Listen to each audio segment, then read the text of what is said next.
Sumasabay sa agos ng mundong ito, ako'y gulong-gulo.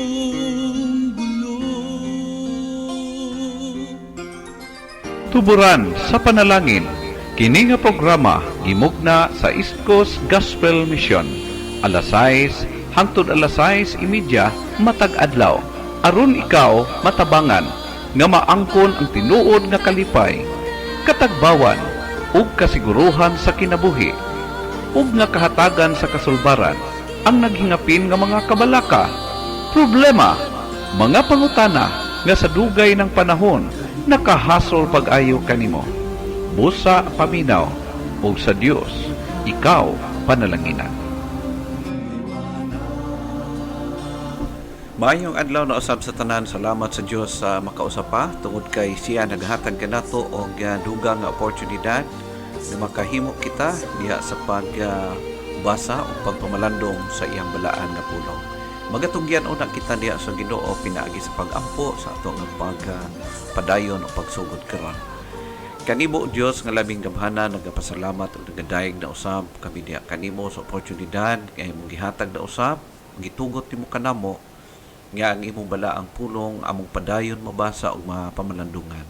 Nagahangyo ako o Dios sa imong pagpanalangin sa tanan nagapaminaw karon diha sa ilang tagsa-tagsa ka panimalay, sa ilang mga radyo o sa tanan ng mga Facebook friends nga naga-follow ni ini Ginoo diha sa ilang panimalay karon.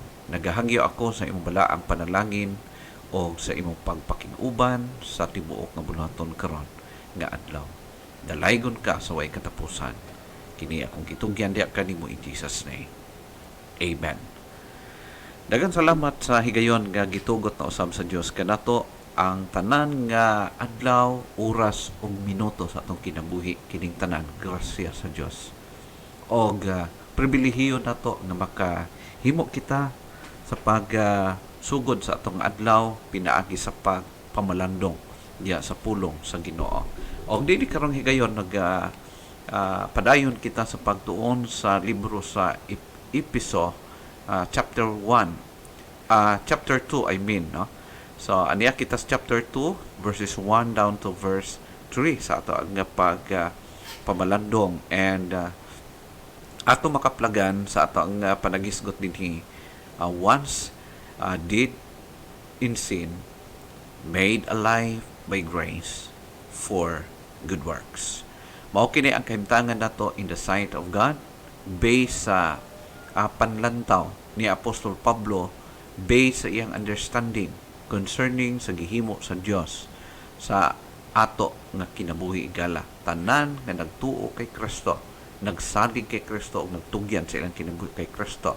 Before ang atong kahimtangan, patay kita diha sa sala ug gibuhi kita tungod sa grasya ug sa kaluoy sa Dios in order nga maghimo kita og maayong buhat para sa iyang kaymayaan. Now, atong basahon ang passage nga atong pamalandungan, tulo ka mga verses para karon nga pagtuon. Sa verse 1 nag-ingon, "You were made alive when you were dead in transgressions and sins." And verse 2, "Wherein in time past you walk according to the course of this world, according to the prince of the power of the air, the spirit that now worketh in the children of disobedience." In verse number 3, "Among whom we also all once lived in the lust of our flesh, doing the desires of the flesh and of the mind, and were by nature children of wrath, even as the rest." Mao kini ang tutulo ka mga verses nga atong pamalandungan gala para karon nga adlaw to remind us once again sa atong pagkinabuhi o padayon nga pagpangalaga diha sa atong Ginoo. Once dead in sin, made alive by grace for good works. According sa verses nga atong gibasa karon.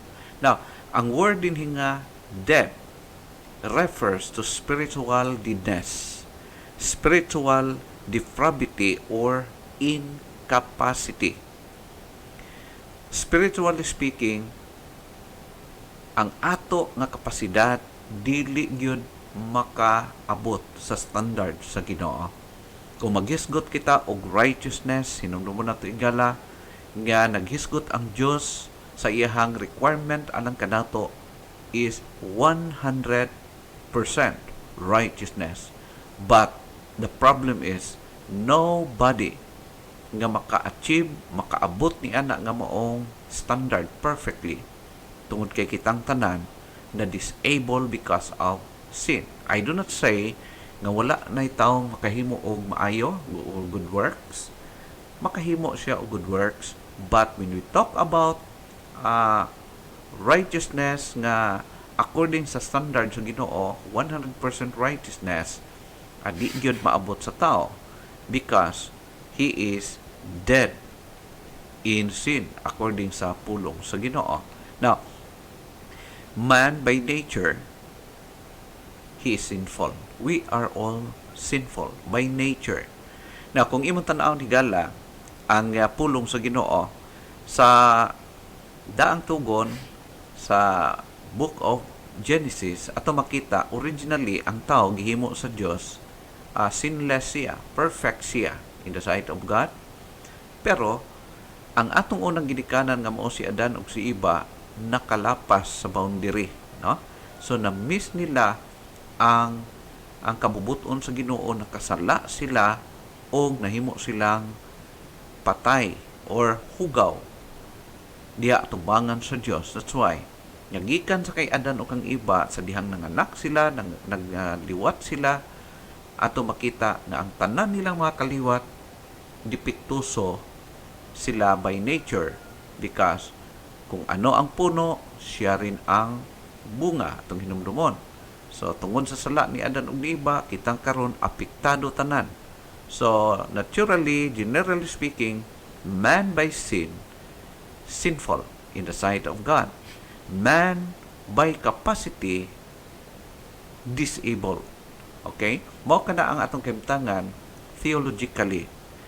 To ang atong kapasidad sa pag-perform og righteousness kanang moingon ta nga perfectly acceptable in the sight of God, dili gyud mahimo, no? Makahimo man tag maayo pero dili perfect. Mao kana siyang atong kahimtangan. Number 3, man by righteousness shortage in the sight of God. Ang ato nga righteousness dili gyud sufficiente nga kanang matagbaw bitaw ang Ginoo sa atong maayong buhat, no? Dili gyud mahitabo nganuman. First, kitang tanan by nature we are all sinners. So walay perfection nga mahitabo o mahimo nato in the sight of God apart from God's help. Okay? So makahimo kita pinaagi lang sa tabang sa Ginoo, sa grasya o kaluoy sa atong Ginoo. That's why our only hope is God's grace and mercy to make us righteous, able, and acceptable in His sight.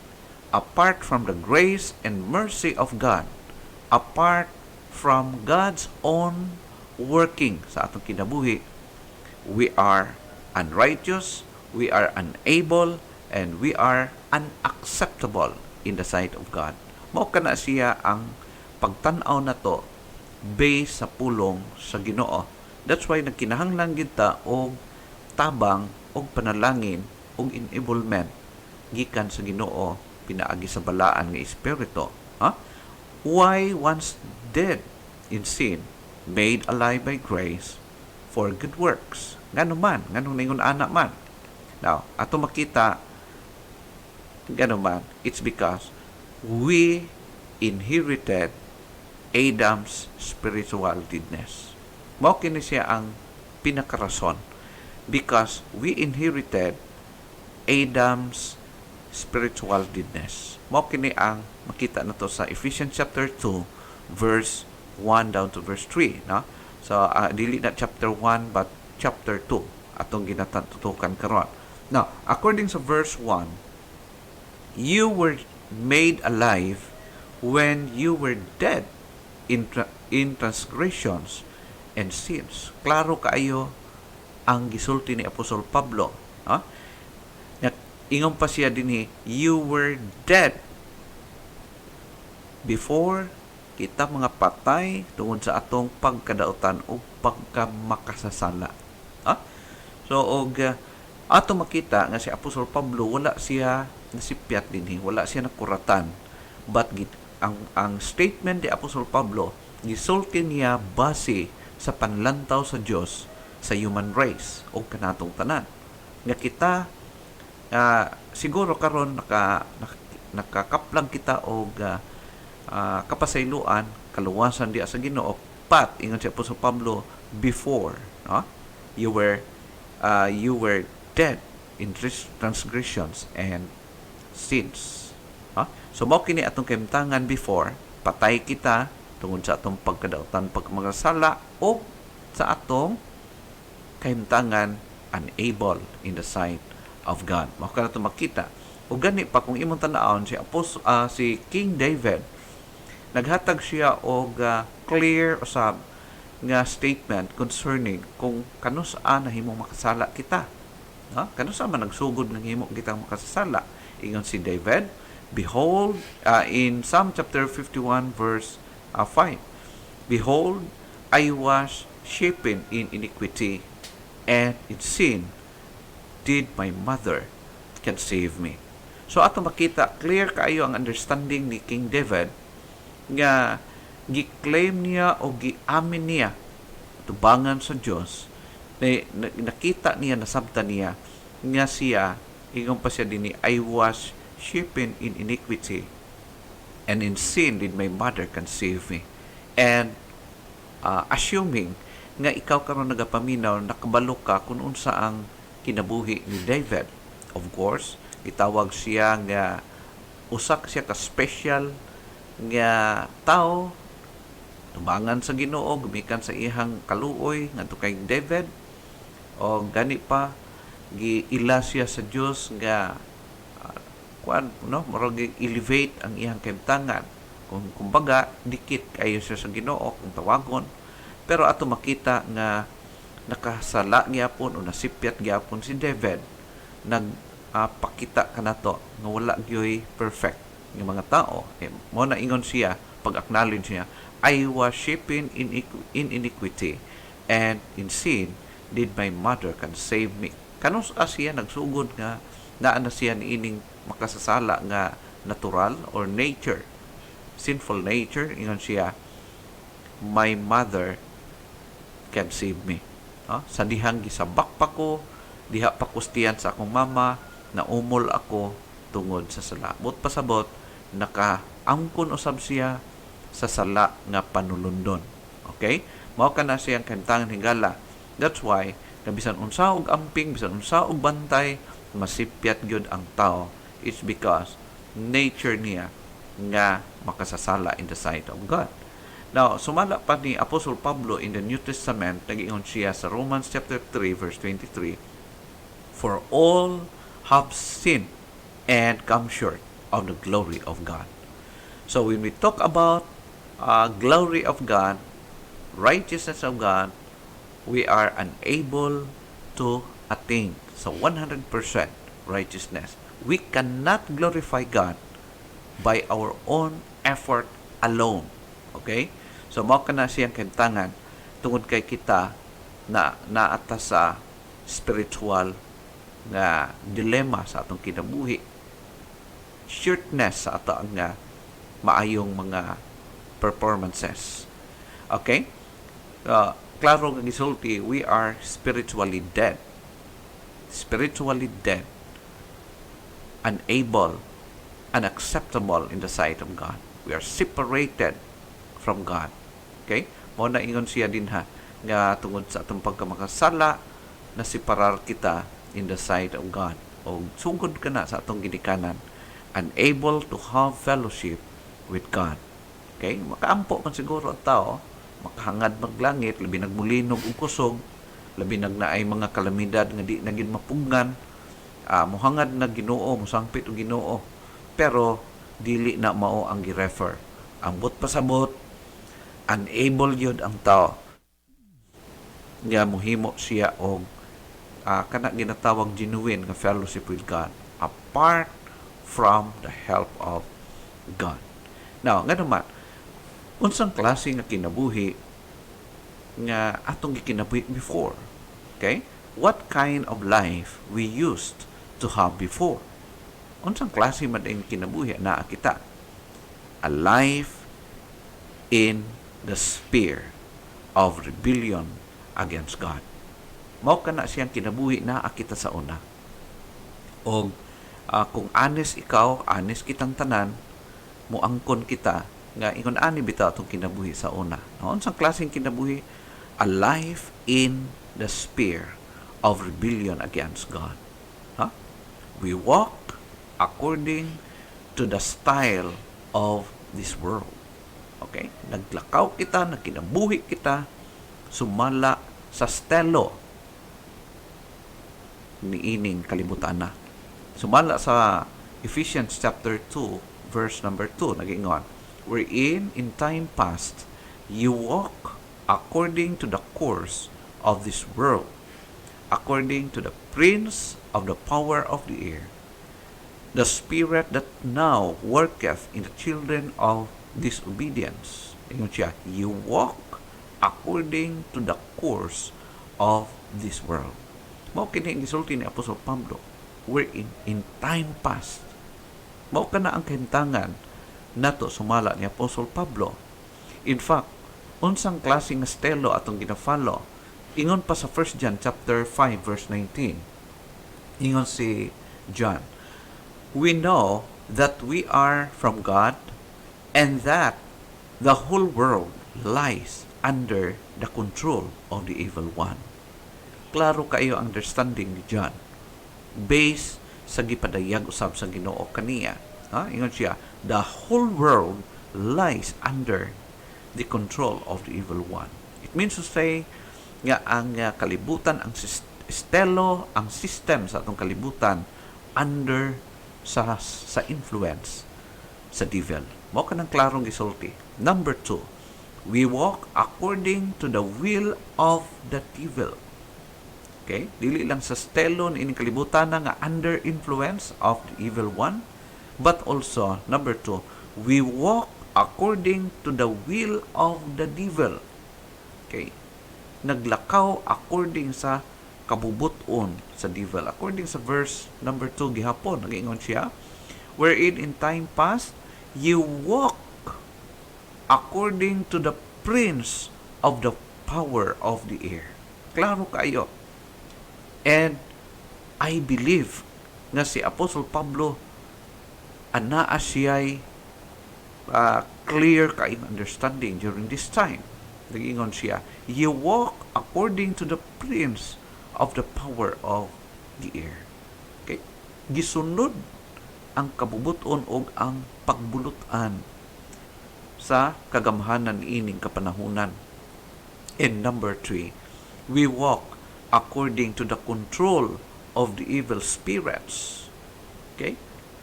Ang evil spirits naga-take control sa niana nga mga kinabuhi nga wala diha kay Kristo. Sa last part nag-iingon pa, you walk according to the control of the Holy Spirit, the Spirit, I mean, no? The Spirit that now worketh in the children of disobedience. That's why nga makita na to nga usual kayo nga ginahimo sa mga katawhan. Naalay gamay problema, wa na balikason na ang Ginoo. Naalay gamay nga bikil, wa na nasuko na o nahimo ng grabe ka notorious in rebellion against God. Amo ka na siya to makita igala. And even the Christians, kung wala kayo makasabot sa gospel, mao na magkinabuhi nga maging rebellious usap diha sa Ginoo. Higala, kumusta ka? Kumusta ang imong pagkinabuhi? Wala bang ang gisulti ni Apostol Pablo, wala na ba kini kanato? Mao kini ang realidad, no? You walk according to the Spirit that now worketh in the children of disobedience. Mao kini atong kinabuhi in time past. But praise God, siya naghatag kanatong kagawasan because of the Lord Jesus Christ. Giluwas kita sa iyang grasya o kaluoy o mo'y hinungdan nga kita nakalabang niini nga klaseng kinabuhi. I do not say nga ang tanang Kristohanon di na masayop, but ang ato ang righteousness, atong pagkamatarong, dili na base sa atong kaugalingong performances, but because of Christ's good works and performances. Okay? And number 4, ingat siya, we walk under the wrath of God. Mao ni ang kulba. Naglakaw kita, ubos ang kapungot sa Ginoo. Kumbaga, ana-ana nagahulat anytime nga moabot ka nato ang kapungot sa Dios. O mao kini ato makita in verse 3. Nag-ingon, indeed, all of us once behave like them in the lust of our flesh, fulfilling the desires of our flesh and senses. By nature, we were destined for wrath, just like everyone else. Okay? So, klaro ang gisulti ni Apostol Pablo. Ingon siya, kita usab pareho, nagbehave, nagkinabuhi kita sama kanila. Nagsunod sa atong sa ato kagustuhan, sa atong unod, gina-follow na to atong gusto. Okay? At sumala sa atong giila o gihandom nga kagustuhan. Og nagingon siya, by nature, we were destined for wrath, just like everyone else. Klaro kay gisulti ni Apostol Pablo. Busa, kung nasabta na to ang gisulti sa pulong sa Ginoo, kung unsa kita before, makaluluoy kita, hopeless kita in the sight of God. But be thankful to God because of His grace and His mercy. Tungod kay Jesus Christ, nga mao'y nagdepensa ka na to, mao'y nagsalo sa ato nga punishment supposed to be. Tungod kay Ginoong Jesucristo, naiway kita, nalikay kita sa iyahang kapungot. O tungod kay Kristo, nakaangkon kita og bag-ong pagbarog, bag-ong kinabuhi diha tubangan niya. No? Mao kana si higala. In fact, ingon sa John chapter 3 verse number 36 nag-ingon, the one who believes in the Son has eternal life, but the one who disobeys the Son will not see life. Instead, the wrath of God remains on him. So, mo ka nang gisulti ni John. No? So, bisang kinsa nga wala mutugyan sa iyang kinabuhi kay Kristo, nagdiduso sa kay Kristo, wala, dili makasalig kay Jesus Christ nga makaluwas kaniya. Kay, ang iyahang kinabuhi, siguro nagtuo siya nga kaya ra gyud niya i-perform ang gi-require sa Ginoo, kaya niyang ma-achieve ang 100% righteousness by his own might, by his own effort, pero mo'y hinungdan nga gi-reject niya ang pure na kaluwasan, ang perfect na work ni Kristo para kaniya. Ingon siya dinhi, instead, the wrath of God remains on him. So, if you want to be saved, kung gusto kang maluwas, kung gusto kang malikay sa kapungot sa Ginoo, alang sa mga tao nga wala maluwas, sumalig ka kay Kristo, itugyan ang imong kinabuhi di kay Kristo, sunda ang iyang pulong nga atong mabasa, ginatun-an every now and then. O kini nga kamatuoran nga atong napamalandungan karon higala, just to remind us to the truth nga nagtudlo ka nato.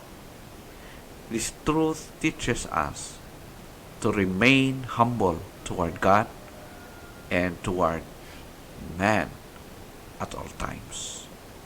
Ang Diyos nagluwas siya sa katawhan, dili aron mahimong hambugiro, kundi aron i-portray nila, ipakita nila with all humility nga ang kaluwasan di ay tungod lang sa grasya o kaluoy sa Dios ug naangkon kini sa matag usa nga mingtuo ug mingsalig ug mingtugyan sa ilang kinabuhi diha kaniya. Higala, we should remain humble in the sight of God and toward all men in this world.